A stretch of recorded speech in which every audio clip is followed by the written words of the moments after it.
My name is Angelina Avedano, and this is InterSpace, where we explore the spaces between us. Join me for discussions on a series of realities with thinkers, writers, thought leaders, and artists. Nikola Ristic is an author, philosopher, and spiritual teacher. His latest book, Spirit X, Spirituality for the Global and Digital Age, is a spiritual teaching for our time, integrating the best from East, West, North, and South. Nikola lives in Santa Cruz, California, and offers talks, workshops, retreats, online programs, and private sessions. You may hear me refer to Nikola by the name his students call him, Anandamali or Ananda, throughout this podcast. Welcome, Nikola. Hello, Nikola. I wanted to welcome you today to InterSpace. Hi, Angelina. Hello. I have been reading your book, Spirit X, Spirituality for the Global and Digital Age, and I was hoping we could have a conversation about that. Yeah, I would love to. Yeah, let's do it. One of the things that struck me in the introduction of your book is you talk about Spirit X, Spirituality for the Global and Digital Age, as an answer to the call during this age of transformation. Mm-hmm. And I'd like you to say a little bit more about this age of transformation and how this idea of Spirit X came to you, and what it is speaking to in your mind. Sure. So, the vast majority of the book I wrote actually before Corona. Corona hit in last March, and I finished the book in June, but the book was pretty much finished before Corona. But even before Corona, I noticed I'm a philosopher too, and spiritual teacher and author, but I noticed some trends in the US and trends in the global world, and I noticed that there is lots of phenomenal stuff happening in certain areas, such as technology, spirituality, science, medicine, and stuff like that. But there is simultaneously a crisis in many areas, such as economy, environment, now medicine and health and stuff like that. So I realized that actually we are living in an interesting age which is simultaneously progress and evolution and crisis. And the vast majority of people actually struggle with that. They either label it either or. So in the tech community, they think that we are living in some amazing progress. And in political and economic and social community, they think that we are in a serious crisis and we need a major upgrade. And actually, both is true.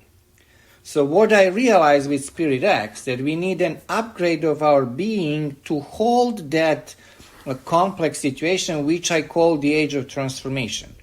So what I call the age of transformation is basically that. A lot of good stuff is happening, a lot of bad stuff is happening, but it's all somehow in the name of reaching a higher ground where those tensions can be reconciled.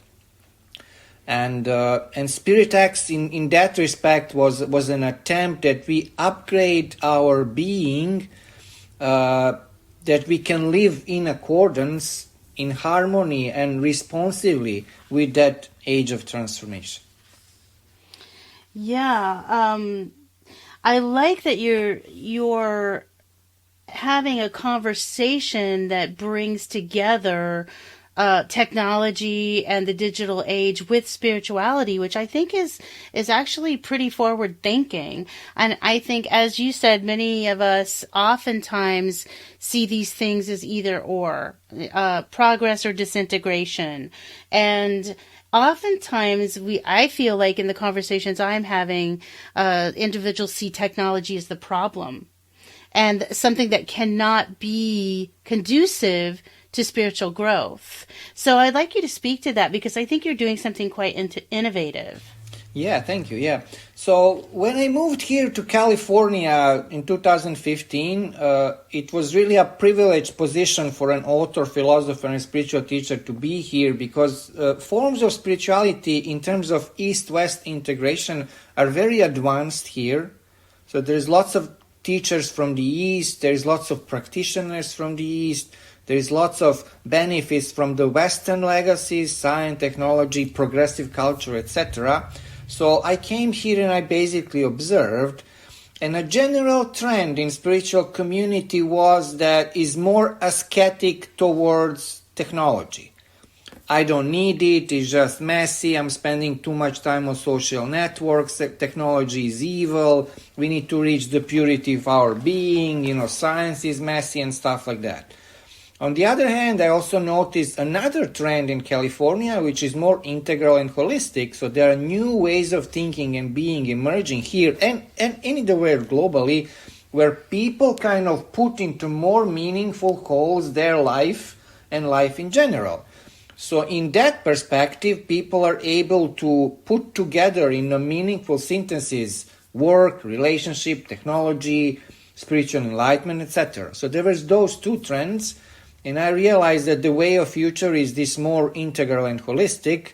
And I myself am a practitioner too. And when I put things into those more meaningful holes, I'm more at ease, I'm more creative, I'm more at peace. So I realize, first person, that that's better. On the other hand, I don't think that in the history of human civilization, and I'm speaking now as a philosopher, something like technology never existed. It's very sophisticated, it's very advanced, and it can be really used for noble purposes. And noble purposes in terms of spirituality are well-being, transformation, and awakening. So what I'm proposing in the book is to embrace technology mindfully and with integrity and with cognitive and spiritual discernment. Yes, if we do technology too much, if we trust technology too much, we are in danger. Technology alone is not going to save us. Only technology coupled with high cultural and social and environmental awareness will save us. But nevertheless, technology can be used for noble purposes big time. And I do think that this marriage of genuine spirituality and some well-intended technology can produce some amazing results globally. And I was also offering some events here in California, and there was always somebody, some software engineer or some techies from Silicon Valley.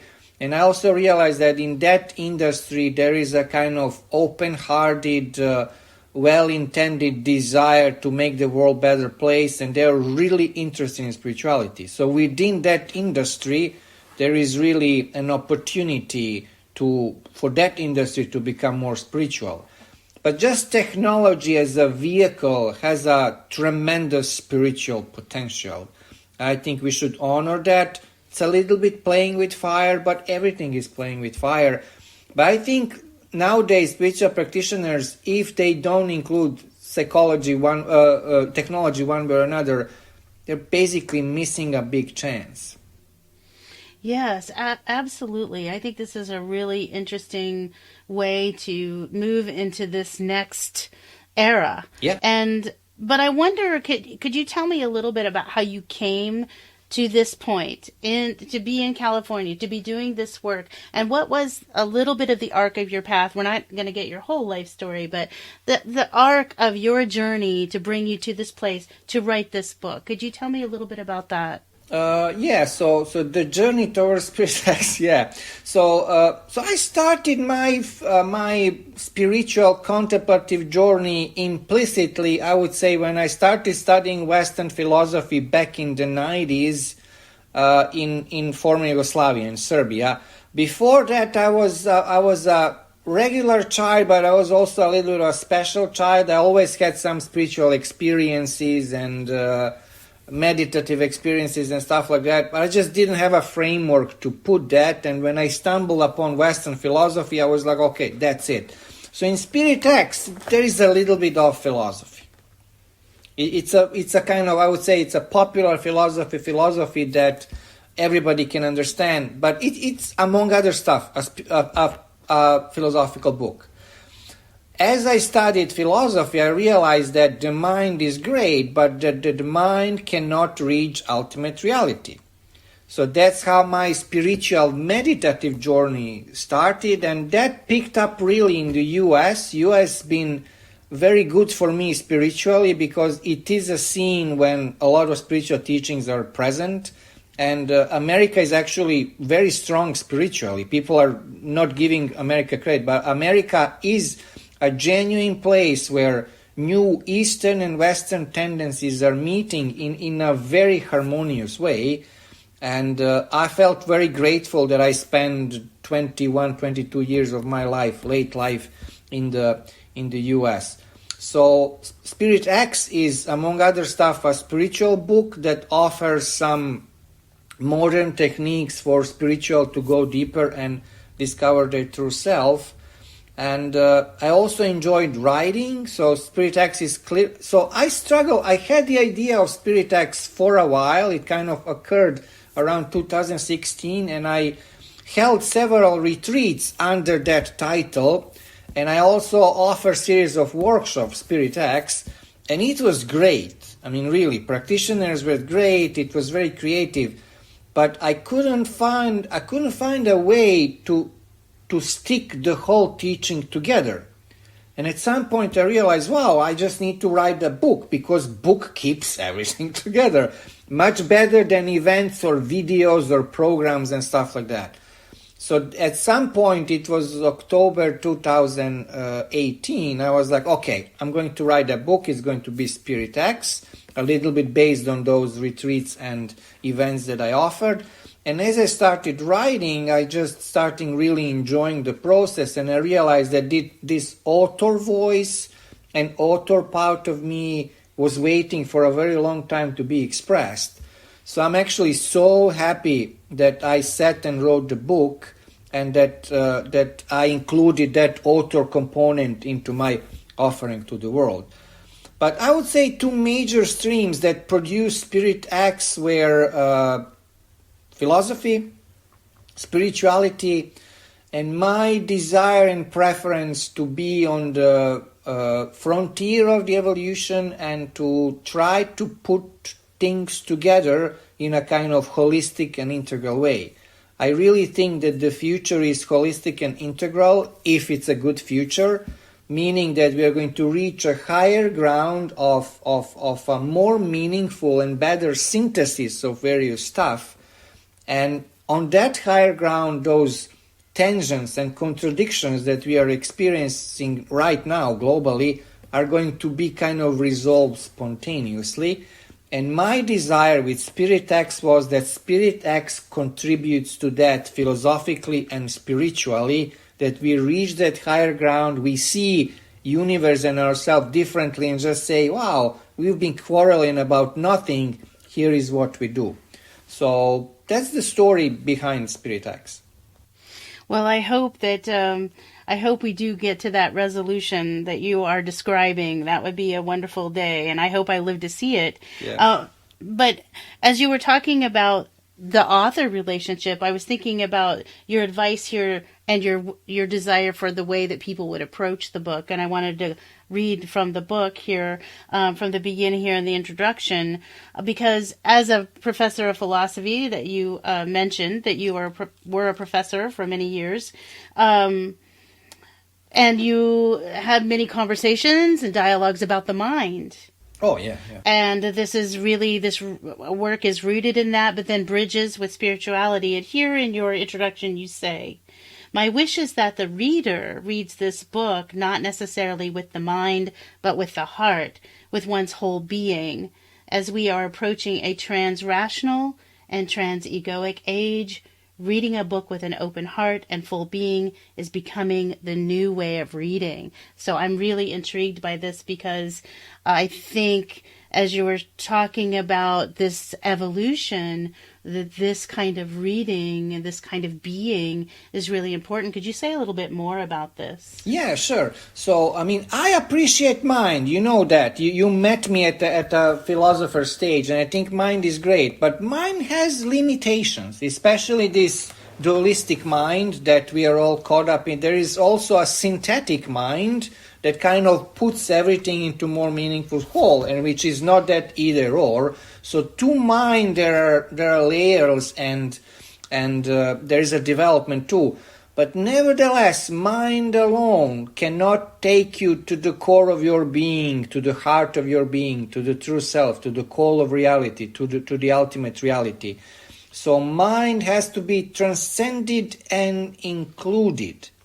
So for instance, in some wisdom traditions, such as for instance Zen, mind is basically annihilated.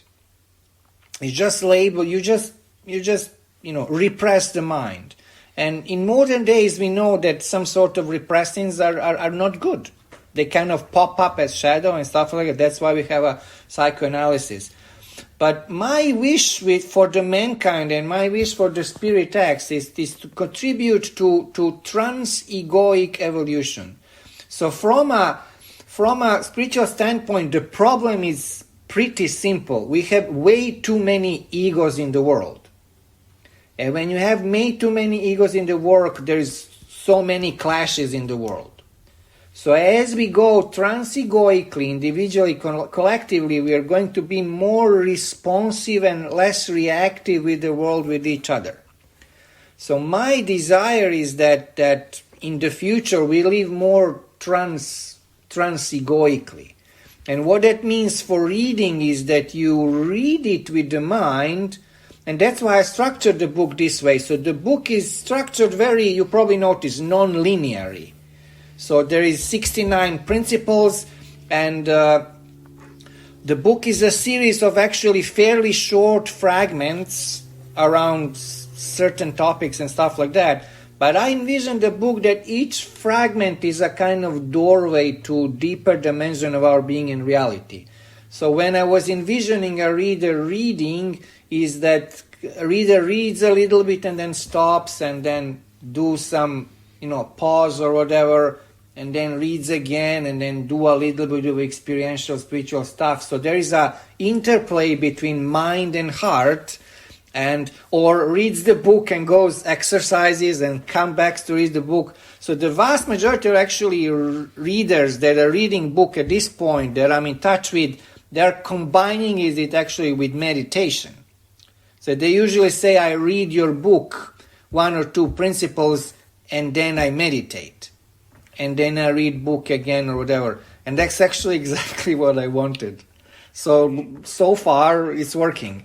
But the idea is that you approach the book kind of integrally and holistically, and you include higher dimension of your being than mind. So you don't only think about the book and reality or your being, but you also experience that. So I wanted to write an experiential book. That's why I combined philosophy and a bunch of spiritual practices in it. So you kind of think, and then you go back to breathing. But the moment you go back to breathing, you are not in your mind, you are dropping deeper.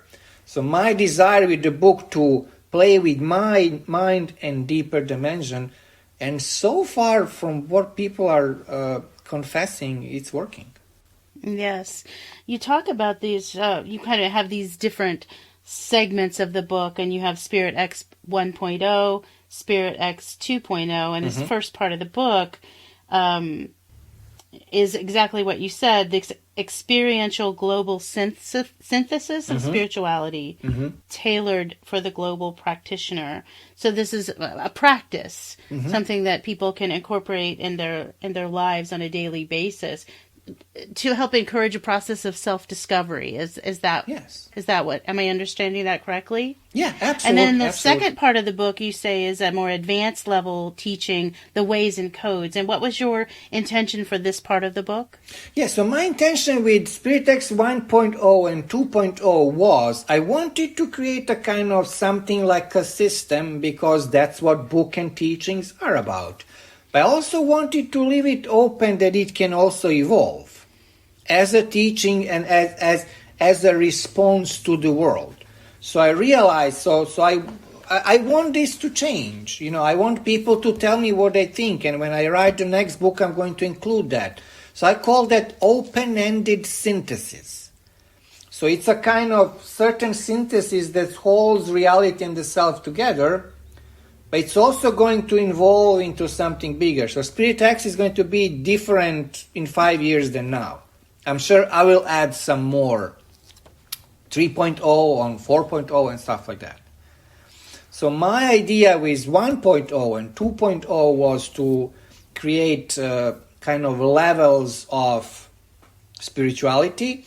And 1.0 is a kind of entry point to a basic, holistic, integral spirituality for anyone in the globe who is open a little bit playing with various spiritual traditions.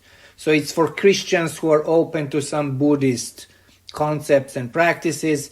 It's for spiritual but not religious people. It's for Buddhists who are open to introduce more science and technology and psychology in their lives and stuff like that. And then Spirit X 2.0 is a little bit more advanced teaching, and I'm very happy with what I came up with codes and ways. So ideally, practitioner would start with 1.0, master that level, and then go further. And as I'm writing more books, there'll be more of those levels. So at some point, there is this whole building with levels and stations that practitioners can move through that works for this global world. One of my major desires was to create a spiritual system that really works for this situation, because some of those wisdom traditions that I honor, they are fantastic, such as mystical Christianity or meditative Buddhism and stuff like that. They're great, but they're old, so they need an upgrade.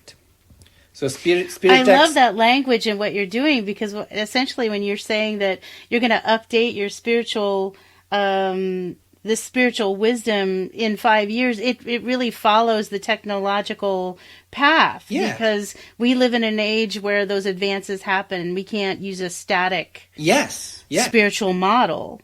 And that's where technology is good. I mean, if you want to function in the world, correct? There is always some upgrades and updates that you need to do. Otherwise, you're out of work and you're out of life. Well, guess what? Spirituality is the same way. It's not that fast. Technology is ultra fast. That's a great point. But nevertheless, you really need to upgrade it so that it responses. There are gay, lesbians there is Donald Trump there is environmental crisis there is technology there. So you need to upgrade, because the world of form really matters. So that's what Spirit X is. Spirit X is a kind of deep response from unmanifested to the manifested that evolves, changes for worse or better. That's so such a great point. Response to Corona has to be included, because it was a major global event that we cannot just ignore it. We need to include it into our daily functioning, and it has to be included into spirituality too. Very timely, very timely. And you're drawing and pulling all these threads together from all these traditions, from all of the wisdom traditions, as you said, from east, west, north, and south, as you said, but then also from pop culture, democracy, science, technology, nature. You're just pulling in from mythology, from every aspect of the human condition. Yeah. To bring it all together. Yeah. So every area, every dimension, on every moment is a doorway for deeper investigation, for dropping into love, for dropping into discovery, for accepting the call and stuff like that. So, for instance, we live in a global culture. Everybody watches movies, music, and stuff like that. I remember when I was a university professor, and one of my questions that was answered with 100% certainty was, how many of you in the classroom like music? There is no person on this world that one or the other way doesn't like music. So why don't we use music or popular music or rock music or whatever for some deeper investigation? We all have our favorite songs that are producing actually peak experiences. Peak experience is a decent spiritual experience. People don't realize that. There is also a therapeutic power of music. You don't feel good, you crank your favorite song, you feel better. So The premise of Spirit X is that everything can be used for spiritual growth, and if that's pop culture, so be it. I mean, I watched some movies that changed my life. Yes. I mean, why not use Absolutely. it for a... And I wouldn't be here without some transformative movies that I watched. And I still watch them, and they're still mind-blowing, and that they still serve my service. So, Could you give me an example of one of those movies? oh, there's plenty of them. There was, I don't know, have you watched Deer Hunter? Michael Cimino. Oh gosh, it's been so many years ago. Yeah, I showed lots of them actually in the classroom. And then there is Mulholland Drive, David Lynch. Actually, David Lynch, he thought that Mulholland Drive is going to be a series. And then he started practicing transcendental meditation. And he said one day he went to Transcendental Meditation Center in Los Angeles and kind of meditated, and the whole movie kind of just reached some higher synthesis. So the movie definitely has that contemplative, meditative rhythm. It's absolutely mind-blowing. It's a great contemplation on Hollywood and stuff like that. So that movie was mind-blowing. So, and there's bunch of other movies. Yeah, but Deer Hunter was yeah. I was young and I saw that movie. It was really good Hollywood, late 70s, and it was just amazing. No, movies can be such a opening, Yeah. a mind-opening experience, or a shift. They can bring a shift. Yeah, They're so important. movies or your favorite band or whatever, you know. You know, I watch those videos, concerts, and some fans say, I don't know, this band changed my life. You know, Rolling Stones changed my life. I mean, I know what that means. So why not use that as a stage towards deeper spiritual practice and opening? So that's the premise of Spirit X. Yes, and this gets me a little bit out of order of the way that I was going to speak to you, That's but fine. since we're there, it makes me think about your section on ways and ways of liberation. So you outline several different ways, and as you've mentioned before, there are infinite ways, and we can create our own ways, and we can understand whether the ways that we are moving through our lives and becoming more aware. And so as you were talking about this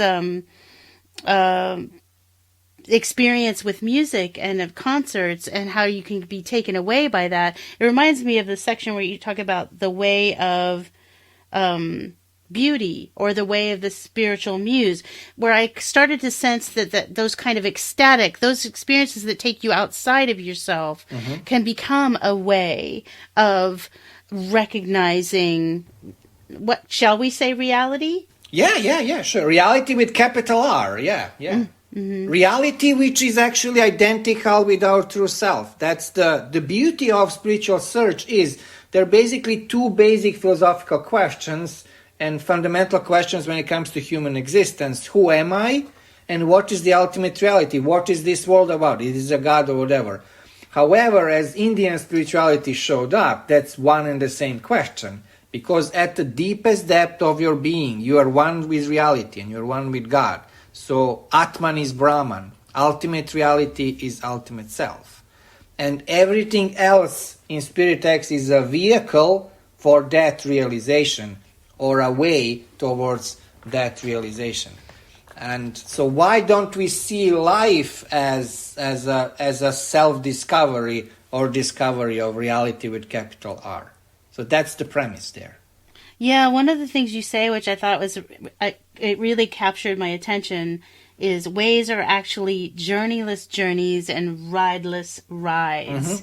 We realize that the way has always been below our feet. Realization and liberation are here and now. Could you say more? Yeah, absolutely. So thanks for mentioning that, because we are now entering a space where we are really talking about some deep spiritual issue and spiritual realization. So there is actually a pattern to what I call spiritual development or spiritual growth and unfolding. So we start with this ego, with separate self. correct? There is Nikola, there is Angelina, and we want to be spiritual, we want to create spiritual identity, we think that we need to change ourselves radically, we think that we need to reach some higher ground or whatever. So that's the stage in a way that I call seeking or practice. So we start spiritual journey as seekers, and that's fine, but that's just the beginning. So you are seeking unity with God, you are seeking your higher self, you're seeking something outside of yourself. So you are on the way, but the destination is somewhere far. And you're doing that for a while, and you're improving, and you're meeting people, you're meeting teachers, people say that you changed, you feel better, but somewhere deep you know you haven't arrived. And then you are doing that and doing it and doing that, and then at some point you're like, am I going to arrive? Who is going to help me? I'm a little bit tired of this pattern of seeking, and it's in that exhaustion actually that you realize that destination is more in here and now than somewhere outside of yourself or somewhere in the future. And that's where real spiritual work actually kicks in. It's being present with what is, and that's how spiritual awakening or enlightenment actually happens. Spiritual enlightenment happens when you're fully relaxed into the here and now, moment to moment. That's actually awakened life. So to the ways, there is actually a structure. There is first seeking or practice, there is a realization, and after realization, after you really get comfy with your deeper dimension, there is a life of ecstatic expression and service, meaningful life, inspired life, no matter what's on the outside. And if it's a pandemic outside, so be it. We can still make the world a better place. As I was trying to parse that out for myself in your book, it seems to me that you offer surrender as the antidote to that seeking. Am I reading that correctly? Yes. Well, surrender is actually very advanced spiritual practice. It's literally a practice. It's more, it's a practice that is life. It's a practice that permeates everything you do. And surrender is actually the last step before awakening and spiritual enlightenment happens. So there is no real spiritual result, but real. We are talking now a big, deep game here. But without surrender, it's just not going to happen. However, surrender is a little bit misunderstood in spiritual circles, and I think that creates a problem. So to the mind, surrender is some sort of passive life. So it's either you are realized, but you are in the cave, or you are in the life, but you're kind of mellow or whatever. But actually surrender is more acting out of here and now. It can be very gentle, it can be very fierce, it can be mellow, but it can be very active. That depends on a separate self kind of, because every realization is kind of unique. So you have, let's say, Christian saints who went to war, and you have meditating monks in Buddhist caves, for instance. And, on a certain level, it all makes sense. Depends on circumstances and depends on some sort of unique temperament of the practitioner. Okay, so can we bring this into some kind of tangible application of something that we see now so people can understand a little bit more easily? That how does that act of surrender become either fierce or become, a release in today's world? What does that look like? Well, surrender is important spiritually, because without surrender, without being grounded in here and now, you don't rediscover a deeper dimension. So it's very important. Surrender is a very important practice and life attitude so that we can go deeper at the first place. So surrender as a practice is important. But what I noticed practically happens with surrender, as you go deeper, you activate some deeper seeds of your own being, which actually become your mission and your purpose. So for instance, I was the first philosophy student, then philosophy professor, then spiritual seeker, then spiritual teacher. But that journey, and I'm a fairly active spiritual teacher, correct? I'm writing books, I'm holding events, I'm here on the podcast video and stuff like that. So I'm keeping deeper dimension here, but I'm engaged with the world. I'm a father, I'm self-employed, so I do a lot of stuff daily, but I do that. You're not in a cave. Yes. You're not in a cave somewhere. Yes, but I do that from this place of deeper surrender and deeper mission and stuff like that. So practical beauty of surrender is that a higher purpose and higher mission gets activated through your mind body, and then it can become fairly mellow, but it can become very active. You can build structures, you can engage politically, you can engage sexually, you can engage environmentally, you can go in certain cycles and stuff like that. But because you surrendered, there is this deeper energy speaking to you, and others are captivating by you because you surrender to the depth of your being and you surrender to the challenge of situation. So again, depends on the time and depends on the practitioner, but there is activity coming out of the surrender, which is more like a life mission or spiritual mission. But I literally, Angelina, when I wake up and I'm kind of body hurts or whatever, and I just feel a layer of inspirational mission pulling me forward. And that's a result of surrender. Okay. You're playing with some relationship between surrender and grace here in the book, in the first part of the book. And could you elaborate on this interplay between surrender and grace? What you mean by that? Yeah, so it is through surrender that some higher grace actually works for you. So for instance, for the vast majority of us, spiritual journey starts that we become passionate about spiritual practice. So let's say people start meditating. So people think that actually that's a lot of effort. But it's actually grace working through the effort. So actually it's grace that says you need to practice so that you can relax into the here and now. So in spiritual practice, actually, there is equally effort, which is huge. You wake up every morning at 3 o'clock in the morning to meditate. That's an effort, correct? But behind that effort is actually grace saying, okay, I'm inspiring you to practice so that you can be an awakened human being and so that you can contribute to the world. So behind every spiritual effort, actually, there is grace. And at the end, there is just surrender to that grace, and you're just moment-to-moment vehicle of that grace. When you're passive, you're passive. When you're active, you're active. When you're compassionate, you're compassionate. And when you're fierce, you're fierce. So we are all vehicle of grace if we just surrender, and grace takes care of everything.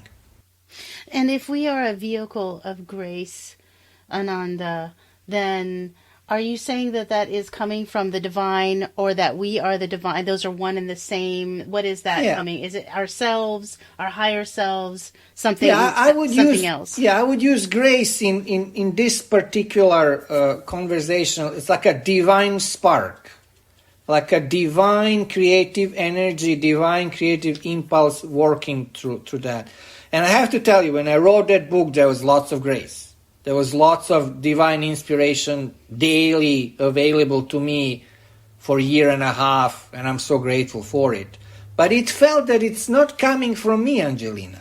I was just a vehicle of, and then when I read, even nowadays when I open the book, which I don't do because at some point, you write the book and you don't read it anymore. But sometimes before some interview, I'm opening, it's like, wow, did I write this? I mean, yes. It's like, So the grace is this divine spark that speaks to us for the benefit of us, or benefit of other being, and benefit of spiritual evolution. And actually, when we surrender to that, it's better life than some egoic strategy Tony Robbins type, live your life on your own terms. What the heck you know what you want, unless you go deeper. That surrender, that grace coming through in that kind of getting out of our own way. Yes, sort of. yes. That writing comes through, and I really relate to that, basically in the writing of a book, we both just finished our books. Yeah. So much of that is getting out of the way and letting Totally. this information come through, whatever that, from your higher self, or just getting out of the chatter of your own mind, however you want to describe it. But then you also take that very specifically into the way of the spiritual muse. And you just articulate it in a way that is using that knowledge and that posture of surrender as a path. Am I correct? Yeah, and absolutely. This is one of the ways. And so you have a series of ways that you outline, and this is just one. Yeah. And could you just say about, let's use the spiritual muse. Yeah, of course. Yeah. So with the ways, I wanted to create a little bit of a buffet to various spiritual practitioners as their temperament. So what would be their avenues towards rediscovery of true self and then expressing that in the world? So it's a little bit of a higher and deeper spiritual game, which I think is totally doable in present age. So ways are ways of liberation and ways of living and offering that liberation to the world. And one of the ways that literally came to me was what I entitled the way of the spiritual muse. I'm someone for whom inspiration is very important. And my inspiration and my aesthetic qualities and appreciation of art and pop culture and movies and all of that took me very, very, very deep. So I know that when we are inspired, in whatever sense, that we are experiences, either peak experiences, spiritual, or even plateau experiences, and in the ways I took that inspiration very seriously, and with the way of the spiritual muse actually develop a little structure that through inspiration actually you rediscover your true self. And muse is usually a person or divine entity outside of yourself that is actually leading you through that realization. And in the world of art, we have female muses. There are some male muses with Francis Bacon. It's a great story. But it's usually female figures that inspire tremendous works of arts. And some of those authors literally put on the pedestal those muses, such as Gala and Salvador Dali, and there are a bunch of other. But we see that surrender to the beauty of a woman and surrender to the impulse of inspiration can produce wonders. And I'm convinced that it can be used even for deeper spiritual purposes. So if you have a muse, or if you are a muse, that's quite a grace right there, and it can be used for spiritual evolution. So that's the way of the spiritual muse. It just spoke through me, but when it spoke through me, it felt so right. I was honored that, I was able to come up with something like that. And I have to tell you, it's one of my favorite ways. When I go to the book, I'm like, I'm really proud of myself. But it's not mine. But I was so happy. With each way I was writing between 1 week and a month. And with each way I was living it, literally. I was dreaming it or whatever. And the way of muse was amazing. For instance, with the way of Shiva, I was writing about destruction and creation and stuff like that. I had a car accident. Oh yeah, it is crazy how you I can swear, manifest I things. finished the way of Shiva, and I remember it was Friday, and I just finished, and I was tired, and I was like, oh, I finished this. This was a great ride, and I was like, what's next? And I sit in the car accident immediately. I was like, okay. But the whole way is creation, destruction, blah, blah, blah, blah. So you got to surrender. Absolutely. It is very activating when these muses come through, or these energies come through to support. And they do often come when you're working on some major creative project. Yeah. And but everything with their character comes with them. Yeah, so yeah. absolutely, you do have to But surrender Angelina, to the all way of of it. Spiritual Muse was amazing state of being. So I hope folks utilize this. It's, surrendering, going deeper through inspiration or being inspired or being an object that object or subject that inspires others. Absolutely amazing. So I hope that works. But thanks for mentioning that. Yeah, I like what you say here about the spiritual muse, that it's a movement. It's not only about the source of inspiration, right? Yeah, Because the spiritual muse is a movement from the source of inspiration to the source itself. Yes. So it's like a spiritual teacher, like a guru. So there is something outside of yourself that is pointing out to your true self. And at some point you don't need a guru. So spiritual muse is the same. You literally, artists, they cannot create without muses. So if there was no Gala, there would never be Salvador Dali. They need their daily, it's like a Shakti. There's Shakti to it. You can't live without it. Yes. And but for at people some who point don't you realize that it's all within you. For people who, that's such an important point. These are just ways of expressing Yes. what is very difficult to express. Yes. But what you said there about that Shakti, inner Shakti, many people won't understand. What do you mean by that?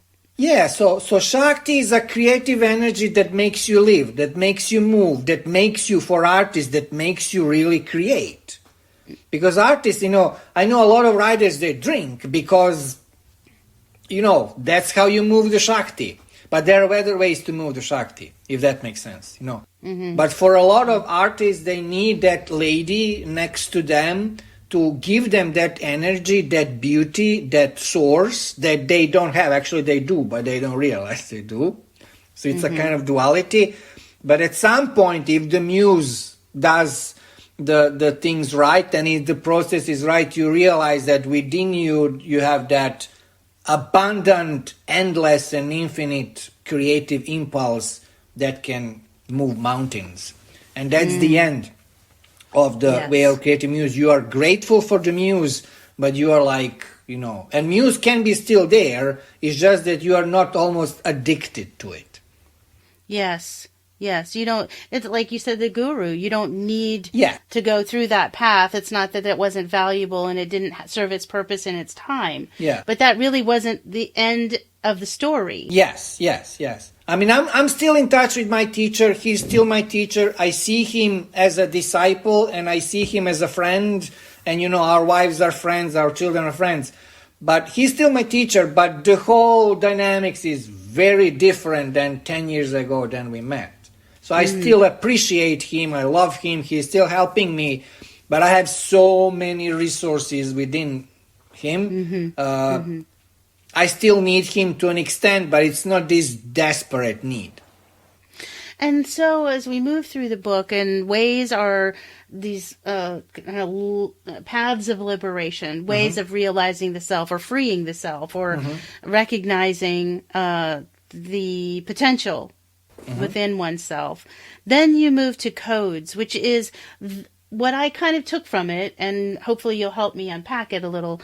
The codes are kind of like the personas or the what we engage in on a daily basis to navigate this world's skillfully, how we move in and out. Yeah. And we have to put on certain, I think you use the closet metaphor. We put on certain clothes to do certain things at certain times of our lives. For instance, I go through a period of mothering, then that period ends. Now I'm a professor. Correct. That's a certain period of my life. When I retire, that will be a certain code of way of being. Could you say more? Yeah. So my philosophical and spiritual intention with the codes was the following. So I realized that before Corona or whatever, but I realized that we entered a stage of the world in this age of transformation where the world is fairly complex. And we need to navigate skillfully that complexity. And if we don't navigate that complexity with certain mastery or successfully, then we suffer, and then we are assholes to each other. So I realized that in spirituality, that's a big issue too, because on a certain level you can be very awakened and to know nothing about finances or whatever, and to go financially bankrupt and being an awake sage because you just didn't know how to play the money game. Or you can be very spiritually advanced but not that good in relationships. Awakening alone is great, but it still needs those world, space, and form touches for you to be fully fulfilled. So my major intention with the codes was to give people some tools to realize that this world of form is actually consists of various perspectives and world spaces, and in those perspectives and workplaces we play different roles and embody different selves. So if we analyze, for instance, I'll take myself. So I wake up in the morning. In the morning I'm a family man. I get the house and my son going with my wife. So that's first half an hour on an hour.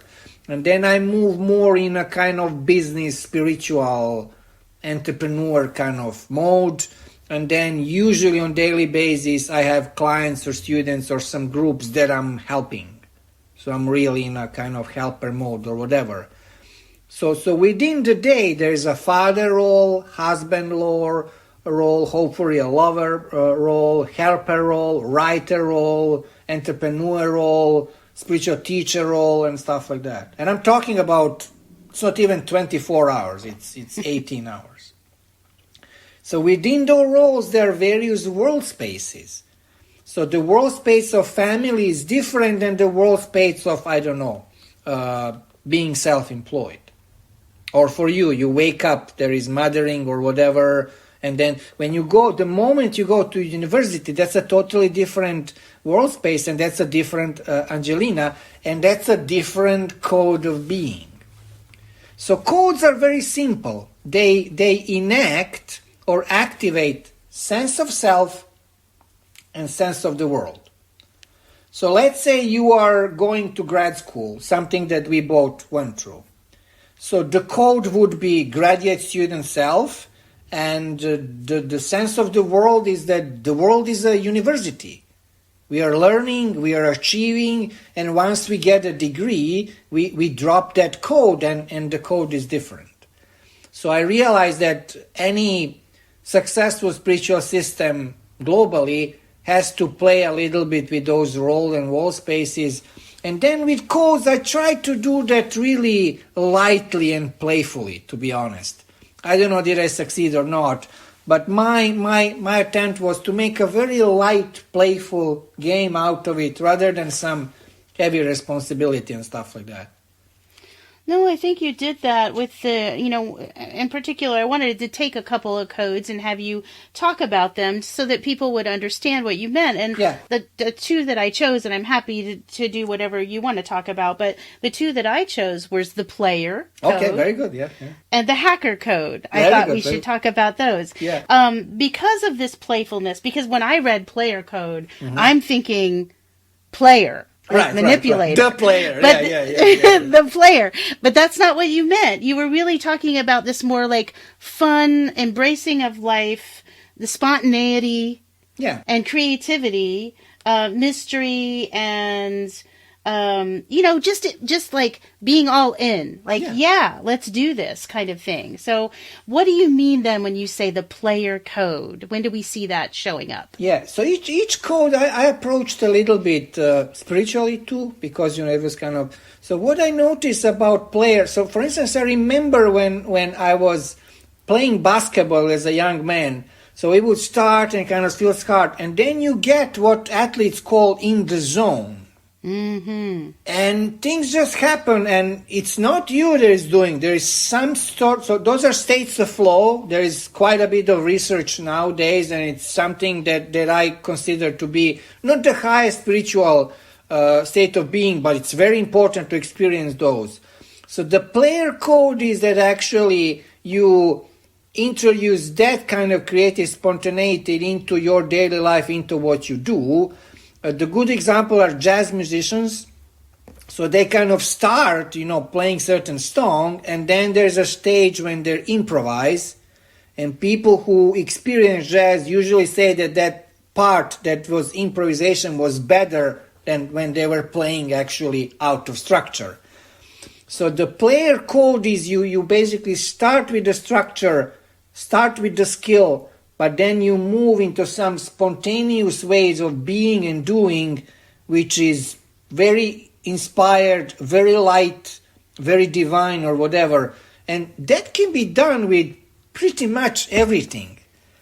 That can be done with cooking, with driving, with playing basketball, with writing, with painting, with everything. So you start with concentration and then some spontaneity occurs. And I really think if we produce more those kinds of states of being, that the world would be really a better place. Not to mention that when you're in those states of being, results are incredible. It's so easy to achieve stuff. If you have a team that is in the zone, there's no way they lose the game. If you're a writer and you have regularly available those states of being to you, it's going to be a good book. Mm-hmm. And if you are a painter, you probably don't need a muse. That's your muse. Those states of beings are your muse. Mm-hmm. Not to mention, it's great to have a muse, don't get me wrong. Right, and I think you probably, even just in talking about that with the book and the writing of the book, I think we both could say, yes, I absolutely felt that, a presence or something that was flowing, mm-hmm. but also there's a moment when you're just in the zone and so both of those things are kind of happening at once. You've got this spiritual muse, you've got the code of the player. Yeah, you're kind of interacting with it, dancing with it, so to speak, and moving without being self-conscious. Yes. But another reason why I introduced the muse and the player code and stuff like that is more philosophical and evolutionary. So we are at a stage in human evolution where we need to come up with some creative solutions. And we need to really reconsider who we are, what's the world, is there a God, and who is the God, and is it he or she, or is it Godhead or whatever. So creativity on all levels is really necessary. And by creativity is this playful attitude to the challenges of life. So we need to make it a little bit lighter. Global life became a little bit heavy, and I'm a little bit worried. So that's why that creative energy, playful energy, responsible energy, not the player, energy is really necessary.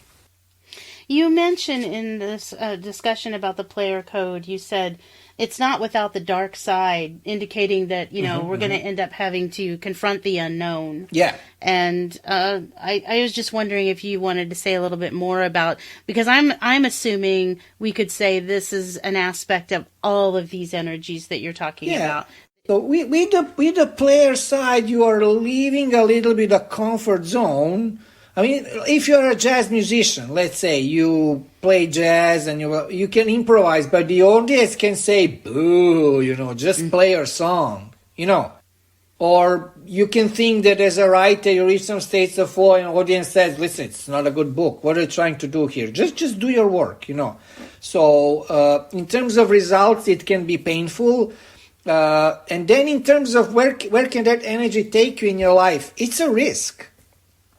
If you want to improvise, if you want to be on a cutting edge of evolution and stuff like that, I mean, I like where I am with my life, but it comes with certain terrors and horrors that are not fun, So the player code, when you embrace the unknown, when you improvise, when you go into those states of being and those realms of life, let's say bohemian life or an artist or spiritual teacher like myself, there's not a lot of structure there. Sometimes there's not a lot of money. Sometimes you can be misunderstood. Sometimes your partner will be like, what are you trying to do here? Why are you improvising? Just do what you're doing. So there's a dark side to it. I believe if you do it right, you will win.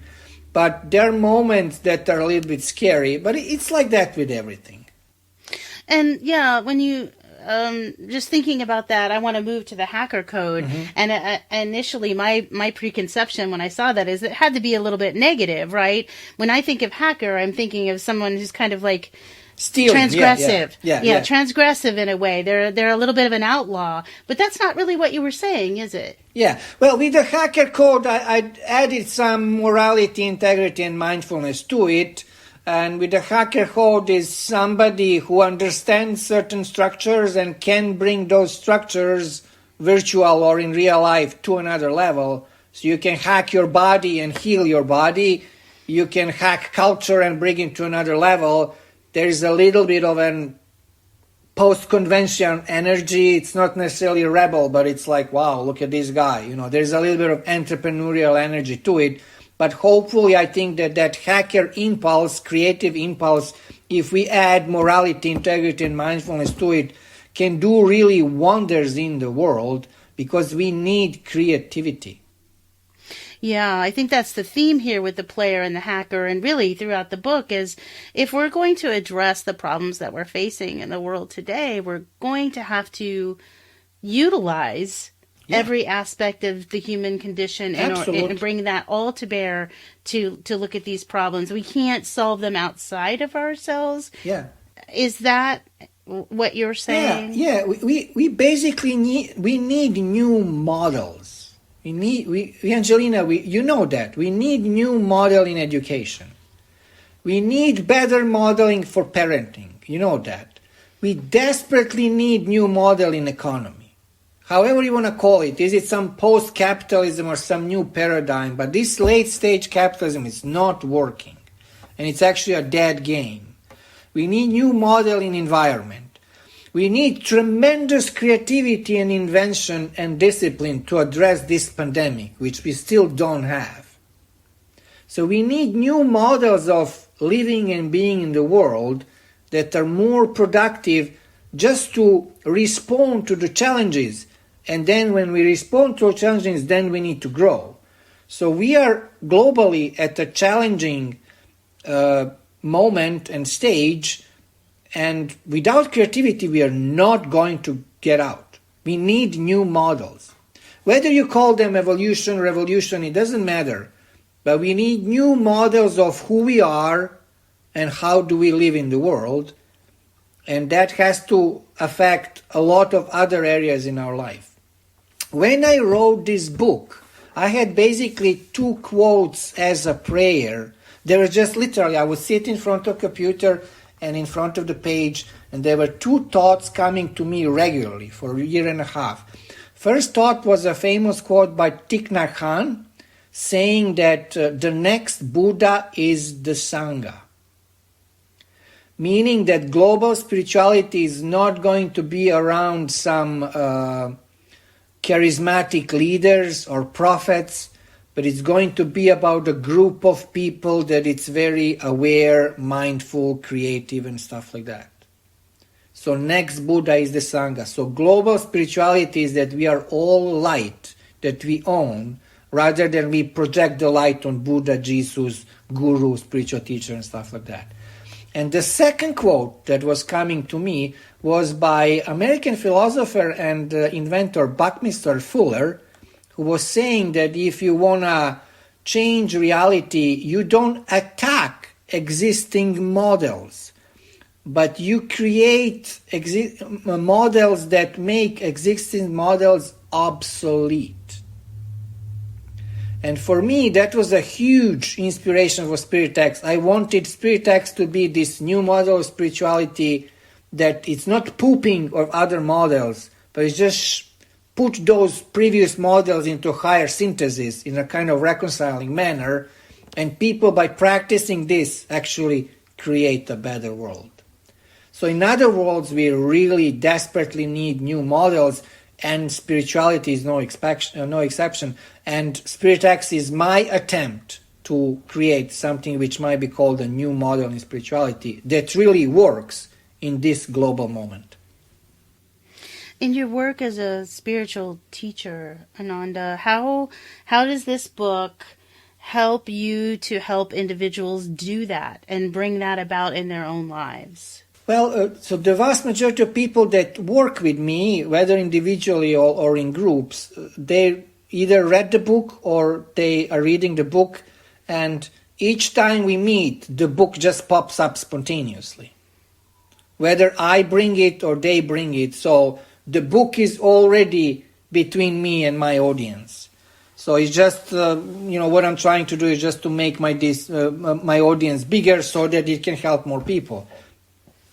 But it's definitely working, just spontaneously pops up. It's usually groups or individuals that I don't want to, impose the book too much in that kind of work. But it usually just happens, oh yeah, that chapter, and then we use the book to help or evolve and stuff like that. Mm-hmm. So do you see us, if we're thinking as the next Buddha is the Sangha, or as the community, or as the global consciousness, per se, Mm-hmm. then how do we move that larger community or global consciousness into this more creative and innovative space? Yeah, so next Buddha is the Sangha can be interpreted in many ways, but what I learned, Angelina, as a spiritual practitioner, as a spiritual teacher, is that nothing can save you but yourself. So if you don't do the first person work, outside circumstances will never save you, make you happy, not even make you calm. So unless you do first person psychospiritual work and take responsibility for your state of being, moment to moment, whether the Trump is president or Biden is the president, whether you have money or don't have the money, whether there is pandemic or there is no pandemic, you are responsible ultimately for how you respond to outside circumstances. So next Buddha is the Sangha, is that in this global situation, everybody has to be a Buddha a little bit. Everybody takes responsibility for how they feel moment to moment, how they act moment to moment, and also that projection on visionary leaders in politics, tech, war, sports, I think reach certain limit, and we are just using an excuse not to do deeper work and actually not to feel better. So whether Trump or Biden, you're still responsible for how you feel and act moment to moment. And if you're saying this guy was absolutely bad and this guy is going to fix the world, you're in a deep illusion. In the meantime, you're not fixing your interior and you're actually missing the chance to live meaningful life, to be happy and to contribute meaningfully to the world. So next Buddha is Sangha, is that everybody is the light, and we need literally everybody first to get out of this complicated global situation, and second, to build the better world. Wow, that's really a profound ending to an amazing conversation. Yeah, thank you, Ananda. Yeah. I really appreciate it. And I'm just really excited about your work and your book. And thank you so much for sharing this time with me and helping me really unpack it. I think it was a really great discussion. So I appreciate it. Well, thank you, Angelina. I appreciate your help and time you gave me. And yeah, thank you very much. Yeah. If you would like to know more about Nikola and his work, you can find his book Spirit X on Amazon or other distribution platforms such as Barnes & Noble, Second Sale, Bookshop.org, independent bookstores. And you can go to his website at www.anandamali.com. That's www.anandamali.com.